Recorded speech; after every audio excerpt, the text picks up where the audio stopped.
Hello बच्चों, let's read the question. The question is a non-conducting thin disk of radius r charged uniformly over one side with surface density sigma rotate about its axis with an angular velocity omega.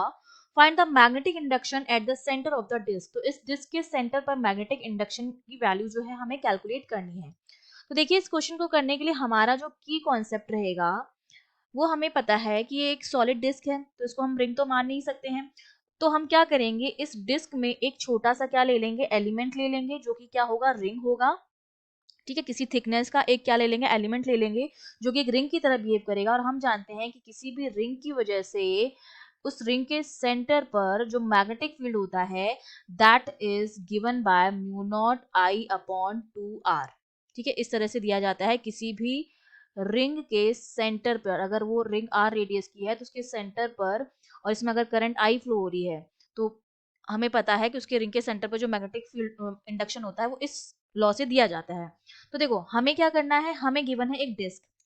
ठीक है, ये इस तरह से हमें disc given है जिसका radius हमने मान लिया r है। अब हम क्या करेंगे, हमें इसके सेंटर पर निकालना है। तो हमने क्या ले लिया, एक एलिमेंट ले लेंगे हम। ठीक है, जो इससे x डिस्टेंस पर होगा, ये वाली जो डिस्टेंस है वो कितनी है, x है। और इसकी थिकनेस हम कितनी मान लेंगे, dx। ठीक है, dx थिकनेस का ये एलिमेंट ले लिया, जो बेसिकली क्या है, एक रिंग की तरह बिहेव करेगा। तो इस एलिमेंट की वजह से हम निकाल लेंगे सेंटर पर मैग्नेटिक फील्ड। और ये जो डिस्क है हमारी वो ऐसे ही बहुत सारे एलिमेंट से मिलकर बनी होगी, तो इस एलिमेंट की वजह से जो मैग्नेटिक इंडक्शन आएगा उसको हम इंट्रीगेट कर देंगे।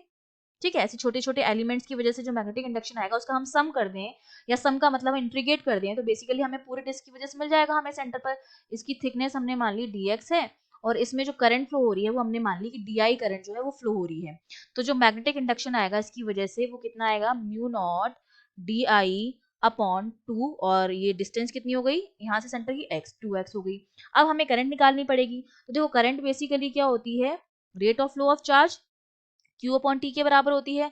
और हमें चार्ज डेंसिटी गिवन है, चार्ज डेंसिटी क्या होती है, sigma equals to Q upon A। तो अगर मुझे इस एलिमेंट में चार्ज निकालना है तो dq होगा बेसिकली ये, वो हमारे पास कितना हो जाएगा, सिग्मा इंटू एरिया। एरिया कितना हो जाएगा इस एलिमेंट का, 2 पाई x इंटू डी एक्स। ये हमारे पास चार्ज आ गया है। तो करंट हमारे पास कितनी हो जाएगी, sigma into 2 pi x D x divided by T. dq upon dt होता है तो t हो गया। और t हमारा किसके बराबर होता है, 2 पाई बाई ओमेगा के बराबर होता है, जो कि टाइम पीरियड होता है बेसिकली। तो ये मेरे पास हो जाएगा सिग्मा इंटू 2 पाई x dx upon 2 pi into omega. 2 पाई से 2 पाई कैंसिल आउट हो जाएगा, di की वैल्यू हमें मिल गई जो कितनी आई है, सिग्मा x dx ओमेगा। ठीक है, ये हमें मिल गई वैल्यू। तो ये वैल्यू अब मैं यहाँ पुट कर दूंगी इस फॉर्मूले में।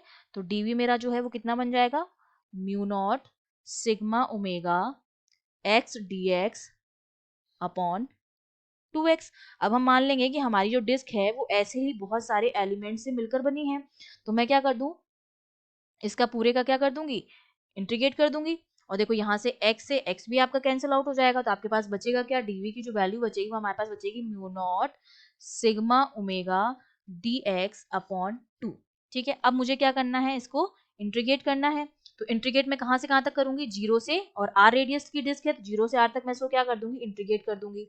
ठीक है, ये जीरो से r तक इंटीग्रेट हो जाएगा। तो हमारे पास जो b आएगा उसकी वैल्यू कितनी आएगी, म्यू नॉट आपका क्या हो जाएगा, कांस्टेंट हो जाएगा, सिग्मा आपका क्या हो जाएगा, कांस्टेंट हो जाएगा, ओमेगा और dx का कितना हो जाएगा, r अपॉन 2। तो मैग्नेटिक इंडक्शन जो आएगा सेंटर पर वो हमारे पास कितना आएगा, mu naught sigma omega r by 2। ये हमारे पास क्या आ गया है, उस डिस्क के सेंटर पर मैग्नेटिक इंडक्शन की वैल्यू आ गई है। I hope you understood well, all the best.